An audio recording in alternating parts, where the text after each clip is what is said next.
Olá, amigos que acompanham a leitura do livro Uma Breve História do Cristianismo. Finalizando o capítulo 2 sobre a morte e a ressurreição de Jesus, falaremos hoje sobre Em Casa na Sinagoga. Na época em que Jesus era um jovem carpinteiro, as maiores cidades do Império Romano eram Roma e Alexandria. Alguns historiadores afirmam que a população de Roma chegava quase a 1 milhão de habitantes, mas um conceituado estudioso de economia garante que não passava de um terço deste número. Alexandria, perto do delta do Nilo, no norte da África, abrigava uma população de cerca de 216 mil pessoas. O número de habitantes dessas duas cidades poderosas era superior à soma das populações das 8 cidades do Império Romano que se seguiam a elas em tamanho.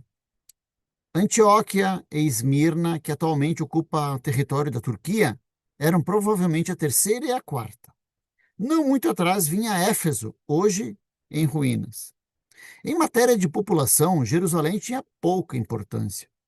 Decorridos 5 anos da morte de Jesus, parecia inconcebível que um dia a sua doutrina chegasse a Roma e Alexandria, tornando-se a religião dos governantes e dos habitantes do Império Romano. O povo judeu disperso pelo Império Romano funcionou como rede por meio da qual o cristianismo se espalhou, lentamente a princípio. Na época em que Jesus viveu, os judeus exerciam forte influência em cidades da Espanha, Itália, Cilícia, Grécia, inclusive as ilhas, costa norte da África, Arábia, Pérsia, Síria e outras partes da Ásia Menor. Somente uma pequena parcela de judeus viviam na Palestina, e muitos tiveram de mudar-se de lá depois do fracasso da sua revolta contra os romanos entre os anos 65 e 70 depois de Cristo.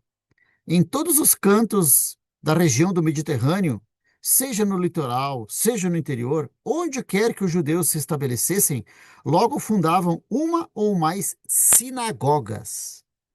Já no ano 200 antes de Cristo, era provavelmente mais fácil encontrar uma sinagoga em Alexandria, onde havia muitas, do que em certas regiões da Palestina.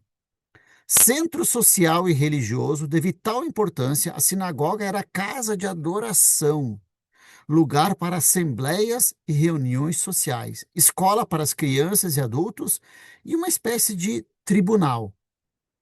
Pouco antes do nascimento de Cristo, a frequência a muitas sinagogas não se restringia a pessoas de ascendência judaica.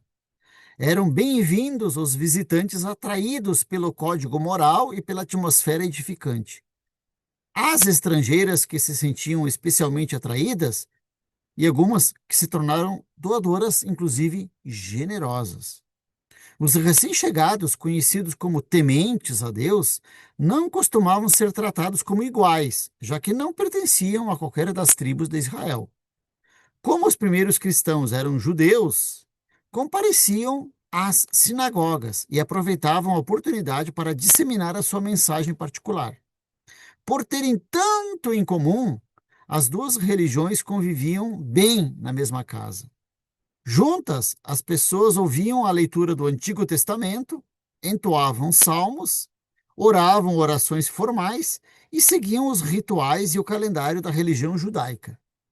De vez em quando, recebiam a visita de um dos discípulos de Cristo, que foram chamados de apóstolos, que falavam sobre os ensinamentos dele. Mesmo quando uma congregação cristã se afastou da sinagoga, passando a se organizar com suas próprias reuniões, manteve a atmosfera das tradições judaicas. Muito bem, meus amigos, assim finalizamos o capítulo 2 e no próximo vídeo iniciaremos o capítulo 3, que fala com o título Quem pode ser contra nós? Até breve.